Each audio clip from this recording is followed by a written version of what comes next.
কখনো কি ভেবেছেন যে এই বড় বড় পানির ট্যাঙ্কি সবসময় এত উঁচুতে কেন তৈরি করা হয়? 1 চামচ মাটি আপনাকে মৃত্যুর ঘুম বাড়ানোর জন্য যথেষ্ট। কিন্তু এই মাটিতে এমন কি আছে? এই কাকটি এই পিঁপড়ার মাঝে বসে কি করছে? সে কি স্পা করছে? সম্ভবত হ্যাঁ। খবরের কাগজ তো 20 টাকায় তৈরি হয়, তাহলে কোম্পানিগুলো আমাদের কেন 5 টাকায় বিক্রি করে? এমন একটি বীজ যা নিজে থেকেই মাটির ভেতরে ড্রিল হয়ে যায় এবং বনকে সবুজ করে তোলে। সমুদ্রের জাহাজে দড়িতে লাগানো এই ছোট্ট জিনিসটি কিভাবে কোটি কোটি টাকা বাঁচিয়ে দেয়। সব জায়গায় আপনি একটি ত্রিভুজাকৃতি দেখতে পাবেন, কিন্তু কেন? এমন রাস্তা যেগুলোতে গাড়ি চললেই সঙ্গীত বাজতে শুরু করে, এবং এই পরীক্ষাগুলো দেখলে আপনার সব সন্দেহ দূর হয়ে যাবে। তো বন্ধুরা, ভিডিওটি আজকে খুবই আকর্ষণীয় হতে যাচ্ছে, তাই এখনো যারা চ্যানেলটি সাবস্ক্রাইব করেননি তারা দ্রুত করে দিন এবং সম্পূর্ণ ভিডিওটি দেখতে থাকুন। এই কাকের গায়ে অনেক পিঁপড়া লেগে আছে, তবুও এই কাক খুব আরামসে বসে আছে এবং একটুও নড়ছে না। এবং আপনি ভাবছেন যে এটা সম্ভবত এর বাসা, কিন্তু না, সত্যি হলো এই কাক নিজে থেকেই হেঁটে হেঁটে পিঁপড়াদের কাছে এসেছে। আসলে এই কাক পিঁপড়াদের মাঝে গিয়ে স্পা করাচ্ছে, যেমন আমরা করাই, আর এটাকে বিজ্ঞানের ভাষায় বলে অ্যান্টিং। এতে কাক পিঁপড়াদের মাঝে বসে যায় এবং তাদেরকে তার শরীরে উঠতে দেয়, কারণ যখন এতগুলো পিঁপড়া পরস্পরের সাথে লড়াই করে তখন তারা বিরক্ত হয়ে আত্মরক্ষার জন্য ফর্মিক অ্যাসিড নিঃসরণ করে। আর এটাই তো কাকের দরকার, কারণ এই ফর্মিক অ্যাসিডের কারণে কাকের পালক এবং চামড়ায় লাগা মাইট, উকুনের মতো পরজীবী মরতে বা তাড়াতে কাজ করে, একদম প্রাকৃতিক কীটনাশকের মতো। এই দেশি স্পার পর কাক বেশ আরাম পায় এবং তার পালকও সতেজ হয়ে যায়। আর হ্যাঁ, শুধু কাকই নয়, এরকম আরও অনেক পাখিও এভাবে তাদের দ্বারা স্পা করায়। আপনি যে খবরের কাগজ 5 টাকায় কেনেন তা আসলে তৈরি হতে 20 টাকা খরচ হয়, মানে সরাসরি 15 টাকা লোকসান। তাহলে এই সংবাদপত্র কোম্পানিগুলো ব্যবসা কিভাবে চালাচ্ছে? চলুন এটার পেছনের সত্যতা জেনে নেই। আসলে যে 15 টাকা লোকসান হয় তা সংবাদপত্রের বিজ্ঞাপন থেকে উদ্ধার করা হয়, আর যে 5 টাকা আপনার কাছে থেকে নেওয়া হয় তা হলো প্রিন্টিং ডেলিভারি খরচ, যার মধ্যে অন্তর্ভুক্ত থাকে কাগজ ছাপানো, ট্রাকে তোলা এবং হকারের কাছে পৌঁছে দেওয়া। 5 টাকা নেওয়ার আরও একটি আকর্ষণীয় কারণ আছে। যদি খবরের কাগজ একদম ফ্রিতে বিলি করা দেওয়া হতো, তাহলে আপনি তো জানেন আমরা ফ্রি জিনিস তুলে নেব, কিন্তু পড়ার কোনো প্রয়োজনই মনে করব না। এই কারণেই টাকা নেওয়ার মানে হলো খবরের কাগজ শুধু তারাই কিনবে যারা সত্যিই তা পড়তে আগ্রহী। তাই আসলে সংবাদপত্র বিক্রেতাদের আসল টাকা বেশি কপি বিক্রি থেকে নয়, বরং বিজ্ঞাপন থেকে হয়। আর এই মডেল শুধুমাত্র সংবাদপত্রের মধ্যেই সীমিত নয়, অনলাইন জগতে নিউজ লেটার, ফ্রি কন্টেন্ট এবং অনেক জিনিসের ভিতরে এই যুক্তিটি চলে। এখন জানলেন তো কেন সোশ্যাল মিডিয়ায় আপনাকে এত বেশি বিজ্ঞাপন দেখানো হয়? এরা হচ্ছে পোপাইয়ের ছোট ভাইয়ের মতো দেখতে জেফ ভাই, যার হাত নয় হাতুড়ি লাগে। তার আঙ্গুল এত মোটা যে দুনিয়ার সবচেয়ে বড় বিয়ের আংটি হয়তো তার আঙ্গুলে এসে পড়ে। এখন লোকেরা ভাবে যে জেফ ভাই হয়তো ছোটবেলা থেকেই তার হাত দিয়ে খুব বেশি পরিশ্রম করেন, তাই তার হাত এত বড় হয়ে গেছে, কিন্তু সত্যি তা নয়। আর তাদের কোনো দানবাকৃতি বা হাতির পা জাতীয় কোনো রোগও নেই। ডাক্তারদের মতে এটি একটি প্রাকৃতিক অবস্থা, যাতে হাত এবং আঙ্গুল স্বাভাবিকের চেয়ে একটি বেশি বড় হয়ে যায়, কোনো ব্যথা বা দুর্বলতা ছাড়াই। আর হ্যাঁ, শুধু সাইজে বড় নয়, জেফ ভাই প্রফেশনাল আর্ম রেসলারও ছিলেন, মানে শক্তিও পুরোপুরি। আর তাদের হাত যদি কারো উপরে পড়ে তাহলে আপনারা দেখতেই পাচ্ছেন কি হতে পারে। যদি সমুদ্রের জাহাজের দড়িতে এই ছোট্ট গোলাকার ডিভাইসটি না লাগানো হয়, তবে বুঝে নিন কোটি কোটি টাকার ক্ষতি হতে পারে এবং সাথে সাথে মারাত্মক রোগেরও ঝুঁকি বেড়ে যেতে পারে। আসলে যখন জাহাজের মাধ্যমে শস্য বা খাদ্যদ্রব্য পরিবহন করা হয়, তখন বন্দরে থাকা ইঁদুর দড়ি দিয়ে জাহাজের ভেতরে চলে যায়। এখন ইঁদুর শুধু শস্যই নষ্ট করে না, বরং তাদের সাথে প্লেগ, লেপ্টোস্পাইরোসিসের মতো জীবাণু নিয়ে আসে, যা মানুষের জন্য বেশ বিপজ্জনক। এই সমস্যার সমাধান করতেই জাহাজের দড়িতে লাগানো হয় এই শর্ট গার্ড বা রডেন্ট গার্ড ডিভাইস। যেইমাত্র ইঁদুর দড়িতে চলার চেষ্টা করে, এই গোলাকার ডিস্ক তাকে সঠিক গ্রিপ নিতে দেয় না এবং ঘুরে যায়। ইঁদুর সরাসরি পানিতে পড়ে যায়। এতে ইঁদুর জাহাজের ভেতরে পৌঁছাতে পারে না এবং শস্য একদম নিরাপদ থাকে। ছোট্ট একটি ডিভাইস কিন্তু অনেক বড় কাজ করে। এ কারণেই বন্দর এবং কার্গো জাহাজে এরকম জিনিস লাগানো প্রায় বাধ্যতামূলক। ভারত থেকে প্রায় 600 কিলোমিটার দূরে প্রশান্ত মহাসাগরের কাছে একটি জায়গা আছে যাকে বলে প্রশান্ত মহাসাগরীয় আগ্নেয়গিরি বলয়, যেটাকে প্যাসিফিক রিং অফ ফায়ারও বলা হয়ে থাকে।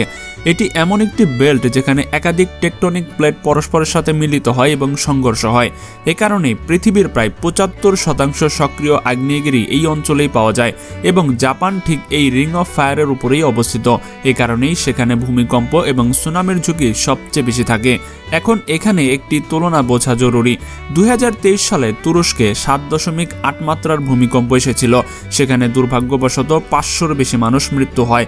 কিন্তু অন্যদিকে 1 জানুয়ারি 2024-এ জাপানের নোটো উপদ্বীপে 7.5 মাত্রার ভূমিকম্প এসেছিল এবং তাতে মৃত্যুর সংখ্যা বেশ কম ছিল, মানে 100 এর মধ্যে এবং হাজারে হাজারে নয়। আর এজন্যই জাপানকে সিরিয়াসলি প্রশংসা করা উচিত। জাপান এই বিপর্যয়গুলো 3টি প্রধান উপায় নিয়ন্ত্রণ করে। প্রথমত, উন্নত প্রাথমিক সতর্কীকরণ ব্যবস্থা। জাপানের ভূমিকম্প সতর্কীকরণ ব্যবস্থা সিসমিক তরঙ্গ শনাক্ত হওয়ার সাথে সাথে সেকেন্ডের মধ্যে অ্যালার্ট পাঠিয়ে দেয়। মোবাইল, টিভি, ট্রেন সব জায়গায় এবং ছোটবেলা থেকেই মানুষদের শেখানো হয় যে অ্যালার্ট এলে কি করতে হবে, আতঙ্কিত না হয়ে শুধু প্রশিক্ষিত প্রতিক্রিয়া দিতে। দ্বিতীয়ত, দুর্যোগ প্রতিরোধী ভবন। জাপানের উচ্চতার ভবনগুলো বিশেষ শক শোষণ কাঠামোর উপর ভিত্তি করে তৈরি করা হয়েছে। যখন ভূমিকম্প আসে তখন এই ভবনগুলো তার শক্তিকে নিজের ভেতরে শুষে নেয় এবং ধীরে ধীরে তা ছেড়ে দেয়, যাতে বল একই ধাক্কায় ক্ষতি না করে এবং ভবন না ভেঙে পড়ে, না কোনো ক্ষতি হয়। তৃতীয় পয়েন্ট হচ্ছে সুনামি রক্ষা। জাপানের উপকূলীয় এলাকায় 10 থেকে 15 মিটার উঁচু সামুদ্রিক প্রাচীর, সঠিক সরিয়ে নেওয়ার রাস্তা এবং সুনামি প্রশমনের উদ্যোগ তৈরি করা হয়েছে। এই জিনিসগুলো সুনামিকে পুরোপুরি আটকায় না, কিন্তু ক্ষয়ক্ষতি এবং জানমালের ক্ষতি অনেকাংশেই কমিয়ে দেয়। এ কারণেই পার্থক্য শুধু ভূমিকম্পের মাত্রায় নয়, পার্থক্য হয় প্রস্তুতি, পরিকল্পনা, যা জাপান খুব ভালোভাবে করে। 1 চামচ মাটি আপনার প্রাণ নেওয়ার জন্য যথেষ্ট, কারণ এটি কোনো সাধারণ মাটি নয়, এটি চাঁদের মাটি, যাকে লুনার ডাস্ট বলে। যদি আপনি এটিকে একটু জোরে হাত দিয়ে ধরেন তবে এটি আপনার হাত ছিঁড়ে ফেলতে পারে, কারণ এর কাঁকরগুলো মাটির মতো নরম নয়, বরং ভাঙা কাচের মতো ধারালো এবং সুচালো। নভোচারীদের মতে চাঁদের মাটির গন্ধ বারুদ বা পোড়া পটকার মতো। এখন শোনো একটি মজার কথা। 1972 সালে অ্যাপোলো মিশনের সময় যখন নভোচারী চাঁদ থেকে ফিরে স্পেসক্রাফটে এলেন, তখন কিছু চাঁদের ধুলো তাদের স্পেস স্যুটের সাথে লেগে তাদের ভেতরে ঢুকে গেল। ভেতরে যাওয়ার সাথে সাথে সেটা বাতাসে ছড়িয়ে গেল এবং নভোচারীরা শ্বাসের সাথে সাথে তা গ্রহণও করলেন এবং এর ফলে তাদের চোখের জ্বালা, গলায় ব্যথা এবং শ্বাস নিতেও কষ্ট শুরু হলো। এই অবস্থার নাম বিজ্ঞানীরা দিলেন লুনার হে ফিভার। এটি কোনো স্থায়ী বা প্রাণঘাতী রোগ ছিল না, কিন্তু এটা স্পষ্ট হয়ে গেল যে চাঁদের ধুলো মানুষের শরীরের জন্য একদম নিরাপদ নয়। এ কারণেই আজ নাসা ভবিষ্যতের চন্দ্র মিশনের জন্য ধুলো প্রমাণ স্যুট বা ফিল্টার বানাচ্ছে। তার মানে হচ্ছে চাঁদের মাটি শুধু অদ্ভুতই নয়, অনেক বিপজ্জনকও বটে। কখনো ভেবেছেন যে এই বড় বড় পানির ট্যাঙ্কি সবসময় এত উঁচুতে কেন বানানো হয়? মানে এগুলো ভূগর্ভেও তো বানানো যেতে পারতো, তারপর এত উপরে তোলার ঝামেলা কেন? তাহলে সবচেয়ে বড় কারণ হচ্ছে এর মহাকর্ষ। যখন পানি উঁচুতে জমা করা হয় তখন মহাকর্ষের কারণে পানি স্বাভাবিকভাবে উচ্চ চাপ নিয়ে নিচের দিকে প্রবাহিত হয়। এই চাপের সাহায্যে কোনো মোটর ছাড়াই পানি সহজেই ঘরে ঘরে পৌঁছে যায়। এখন ভাবুন যদি এই ট্যাঙ্কির নিচে হতো তবে পানির চাপ বেশ কম হতো, তবে সব জায়গায় শক্তিশালী মোটর পাম্প লাগানো হতো, যার ফলে বিদ্যুৎ বিল বাড়ত, রক্ষণাবেক্ষণের খরচও বাড়ত এবং যেইমাত্র বিদ্যুৎ যেত পানিও চলে যেত। আরও একটি গুরুত্বপূর্ণ কারণ হচ্ছে স্বাস্থ্যবিধি। যদি এই ট্যাঙ্কগুলি ভূগর্ভস্থ হতো তবে পানি নোংরা এবং দূষিত হবার ঝুঁকি বেশি থাকতো, যেমন পোকামাকড়, ব্যাকটেরিয়া বা কোথাও থেকে সুয়েজ জলের লিক ইত্যাদি এরকম সমস্যা হতেই পারত। এ কারণেই উঁচুতে বানানো ট্যাঙ্কি বেশ নিরাপদ, পরিষ্কার এবং স্বাস্থ্যকর হয়। যখন একটি যুদ্ধবিমান জাহাজে নামানো হয় তখন পাইলট গতি কমানোর বদলে বাড়িয়ে দেয়। এখন মনে প্রশ্ন আসে, বিমান থামাতে হবে তবে গতি কম হওয়া উচিত না, তাহলে এটা বাড়ানো কেন হয়? আসলে এর কারণ হচ্ছে এয়ারক্রাফট ক্যারিয়ারের রানওয়ে। জাহাজের রানওয়ে স্বাভাবিকভাবে বিমানবন্দরের তুলনায় বেশ ছোট। এই কারণেই অবতরণের সময় বিমানের পেছনে লাগানো একটি স্টিল হুইক, যার কাজ হচ্ছে জাহাজে বিছানো স্টিলের আটকানো তারগুলোর মধ্য থেকে একটিকে আটকানো। যেইমাত্র হুক তার আটকায় বিমান সেকেন্ডের মধ্যে থেমে যায়। আর এখানে একটি টুইস্ট আসে। যদি অবতরণের সময় হুক কোনো তারকে মিস করে যায় এবং পাইলট আগে থেকেই গতি কমিয়ে রাখত, তবে বিমানের কাছে আবার ওড়ার কোনো সুযোগই থাকতো না এবং কোটি কোটি টাকার জেট সরাসরি সমুদ্রে পড়ে যেত। এই ঝুঁকি এড়ানোর জন্য পাইলটরা অবতরণের সময় ফুল পাওয়ার অন রাখে। যদি কোনো কারণে হুক মিসও হয়ে যায় তবে বিমান সঙ্গে সঙ্গে আবার টেক অফ করে ঘুরে আসতে পারে। একে বলে বোল্ডার ল্যান্ডিং। আর হ্যাঁ, সব যুদ্ধ বিমানের হুকের প্রয়োজন হয় না। কিছু কিছু বিশেষ জেট এমনও বানানো হয়েছে, যেমন হারিয়ার ও F-35B উলম্ব এবং সংক্ষিপ্ত টেক অফ ল্যান্ডিং করতে পারে, যেখানে আটকানো তারের প্রয়োজন পড়ে না। যেটা অবতরণ হলো খাঁটি পদার্থবিজ্ঞান, নিরাপত্তা এবং প্রশিক্ষণের খেলা। আপনি যা দেখছেন এটি কোনো সাধারণ বীজ নয়, এটি হচ্ছে অ্যারোডাইনামিক অনুপ্রাণিত বীজ, যা নিজেকে মাটির ভেতরে ড্রিল করতে পারে। এবং এটি এমন একটি স্মার্ট প্রযুক্তি যা কাটা বনগুলোকে বেশি পরিশ্রম ছাড়াই আবার সবুজ করতে পারে। এই বীজগুলো ড্রোনের মাধ্যমে বাতাস থেকে ফেলা হয়। এখন প্রশ্ন হচ্ছে যে হাত ছাড়াই এই বীজ মাটির ভেতরে যায় কিভাবে? এর উত্তর লুকিয়ে আছে এর প্রতিভাবান ডিজাইনে। মরফিং ম্যাটার ল্যাবের দল এই কাঠামো এমনভাবে ডিজাইন করেছে যে এতে 3টি অ্যাঙ্কর পয়েন্ট থাকে, যা বীজকে উল্টে যাওয়া বা বাতাসে উড়ে যাওয়া থেকে রক্ষা করে। মাঝের যে সর্পিল কাঠামো থাকে প্রক্রিয়াজাত কাঠ থেকে তৈরি হয়, যা আর্দ্রতার সাথে সাথে বিক্রিয়া করে। যেই মাত্র এই কাঠামো আর্দ্রতা এবং সিক্ততার সংস্পর্শে আসে, এটি ধীরে ধীরে ঘুরতে শুরু করে এবং নিজেকে শক্রুর মতো মাটির ভেতরে ঢুকিয়ে দেয়। এই প্রক্রিয়ায় বীজ স্বয়ংক্রিয়ভাবে সঠিক গভীরতায় পৌঁছে যায়, যেখান থেকে তার গজানোর সম্ভাবনা বেশি হয়। পরীক্ষায় দেখা গেছে যে এই প্রযুক্তি সফলভাবে 80%-এরও বেশি, যা সাধারণ বীজ ছড়ানো থেকে অনেক ভালো। সেতু হোক, টাওয়ার হোক বা বড় বড় ভবন, সব জায়গায় আপনি ত্রিভুজাকৃতির অবশ্যই দেখবেন। এবং এটা কোনো ডিজাইনের শখ নয়, এর পেছনে আছে 3টি শক্ত প্রকৌশলের কারণ। প্রথম কারণ, ত্রিভুজাকৃতি দ্রুত ধসে পড়ে না, কারণ যখন ত্রিভুজের একদিকে বল প্রয়োগ করা হয় তখন সে বল 3 দিকেই সমানভাবে বিতরণ হয়ে যায়, তাই চাপ এক জায়গায় জমে না এবং কাঠামো স্থিতিশীল থাকে।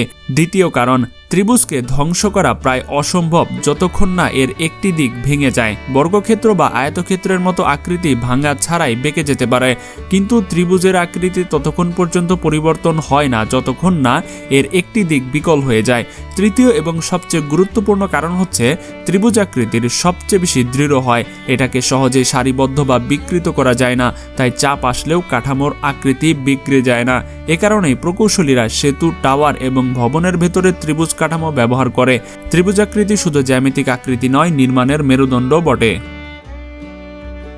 এর আগে এটা বিশ্বাস করানো হতো যে যদি কোনো মানুষকে একটি খোলা জয়েন্ট বলের ভেতর রেখে বিমান থেকে ফেলে দেওয়া হয় তবে সেই বল এয়ারব্যাগের মতো কাজ করবে এবং মানুষ বেঁচে যাবে। এই মেথডটি পরীক্ষা করার জন্য মিথবাস্টার্স একটি সঠিক পরীক্ষা করেছিলেন। তারা একটি মানুষের আকারের ডামি ব্যবহার করেছিল, যার মাথা ও বুকের ওপর বিভিন্ন রঙের শক সেন্সর লাগানো ছিল, যাতে প্রভাব বল সঠিকভাবে মাপা যায়।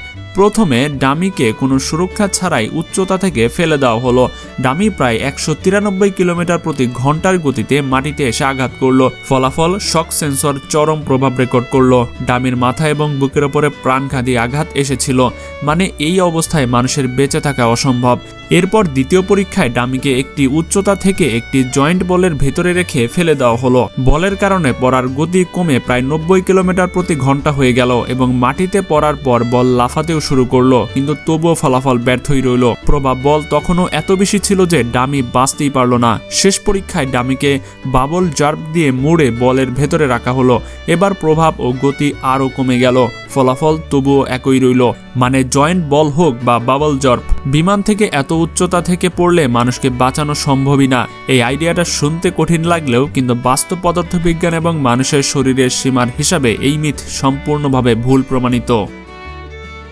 যেইমাত্র এই রাস্তাগুলোর উপর দিয়ে কোনো গাড়ি যায়, রাস্তা হঠাৎ সঙ্গীত বাজানো শুরু করে দেয়। এখন এটা কোনো জাদু নয়, এটা হলো সুরেলা রাস্তার বিজ্ঞান।